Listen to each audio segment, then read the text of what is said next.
First question is, why do we need this course? Why do we need another math course? The reason we need it is we began working with schools in Baltimore and Philadelphia. We quickly documented that up to 80% of the entering freshmen in the neighborhood non-selective schools came in with below basic math skills. I mean, they were at least 2 grade levels below 9th grade, and often many more. So that was one reason. The other reason is when we talked to teachers, they said there was great frustration among the students. They basically lost much motivation to do mathematics. The teacher would commonly report saying, "My name is Joe Smith, I'm going to fail your course," because they just had bad experience with math. Thirdly, teachers were greatly frustrated because it says teach Algebra 1. It's mandated. There's a test, a state test at the end of the year.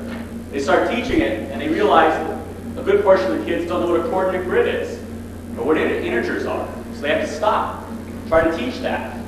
By the time they do that, they only end up finishing half the course. That leaves the geometry teachers very frustrated next year because they assume the kids have had algebra, but they really haven't because they've only done half the book. And the cycle goes on and on and on. So we tried to do, working with teachers in Baltimore and then Philadelphia, is design a course that we're calling Transition to Advanced Math. And we chose that title very purposefully. This is not a traditional remedial course. It doesn't assume the kids don't know anything. It doesn't assume we have to start at square one and teach everything, because those don't work. The kids say, I've done this, I've known this. You've been drilling me on fractions since 3rd grade. Empirically, they may not know it, but they believe they've been taught it, so they shut down. And it's a frustration for everybody. So what we try to do is design a course that we built it. Basically, it's one part review with a twist, which is we try to develop conceptual understanding, not just rote learning. So let me give you one quick example. What's the rule of thumb we learn about multiplication? 2 times 4, 10 times 100, 4 times 40, 4,000 times 80. How is the product always different than the 2 numbers you multiply? It's greater, right? Any kind of whole number multiplication, the product is always greater. It kind of internalizes a rule of thumb. 3 times 8. Well, wait. But whole numbers, positive whole numbers, what you're drilled on in elementary school, you multiply 2 numbers, you always get a bigger result. Okay, what's 1/2 times 1/4?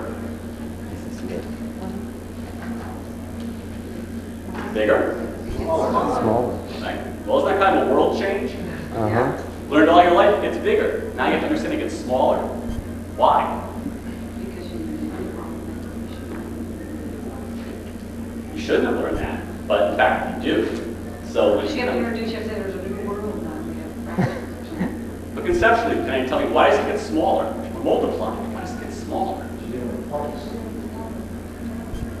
So, I mean, part of what we're trying to say is you have to understand the conception. We make it easier. What if I say 1/2 of 1/4? Does that make it easier? Now what am I asking you to do? What's 1/2 of 1/4? Take a half, divide. Sounds like division. Can you get it? Can you picture that in your head? Picture a quarter. Split it in half. What do you have? An 8. You have an 8. Now it's simple, right? Simpler. So that's the whole idea. If you're going to do the review, you've got to do it with a twist. You've got to build the understanding, build the visualization, build the verbal links. So it's not just learning this rule, because you can tell them the rule. Well, multiply the top numbers together, multiply the bottom numbers together, and it works. And then what about division? Holy cow, now you got to flip numbers and do all these kinds of inversion. And if you forget that, you're hopelessly lost. So we're trying to develop the understanding of the review. So there's one part of that. There's one part preview. So in this course, the kids learn to find slope of the line. They learn the Pythagorean theorem. They learn how to use functions. The reasons for that are twofold. One, the kids have got to get a sense that they're moving forward. If they just get a sense, I'm starting 9th grade, I'm just going backwards, there's no motivation to learn. It's just the same old thing. So that's why we have to advance knowledge. The other thing we found incredibly effective is always in a remediation, it's like, let's teach you what you don't know after you've proven you don't know it. We found it's very effective is to preview it. Teach them something that their teachers won't even expect them to know. And they'll know it ahead of time. And that just changes the whole outlook on the student. Wow, this kid understands slope of the line already? So by doing some selective previewing, you could really build student confidence and teacher confidence in the kids, which reinforces each other, and also keep them moving forward. The third element we built in was kind of developing mathematical number sense or application sense, which is weak everywhere. It's not just weak among kids going to city schools, it's weak in the United States. It's even weak in Japan. So again, there's this third element that everybody needs who are going to be able to apply math, being able to use it in a sense-making way. And we're going to have an example of that in 1 minute.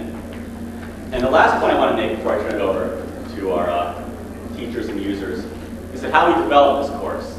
We developed it over time working with teachers. The first thing we did is we sat down with a bunch of teachers and spent a whole year, and these teachers were from all grades, not just 9th grade, and saying, what are the gaps in knowledge that really drive you crazy? What are the gaps that really slow you down in geometry? What are the gaps that really slow you down when you try to teach algebra? Yeah, sure, you'd like to know everything, you all would. But what are the key things that we can really focus on that really hold everybody back? So we got that source.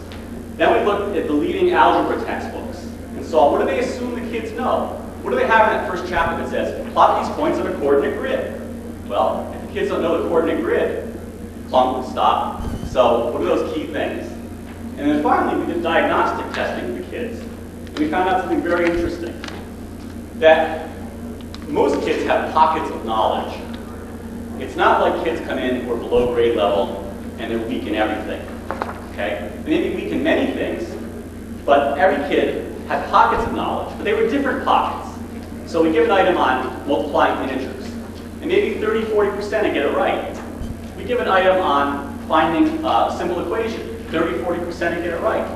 We give a problem on probability, 30, 40% would get it right. But they're different 30 and 40%. It's not the same kid getting all three right. Of all the kids, pretty much one of them got one of them right.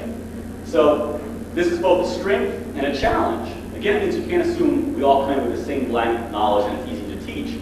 Because some kids know it and some kids don't. So again, we use that as a third source to figure out what to make kind of the core content of the course. And then finally, what we did is we had a pilot phase where we spent a year trying out activities in the classroom. And then last year we had a field test phase in which we tried this out in Baltimore in 3 schools and in Philadelphia in 2 schools. And we got some really strong results, which we'll show you at the end. I kind of saved that for our punchline.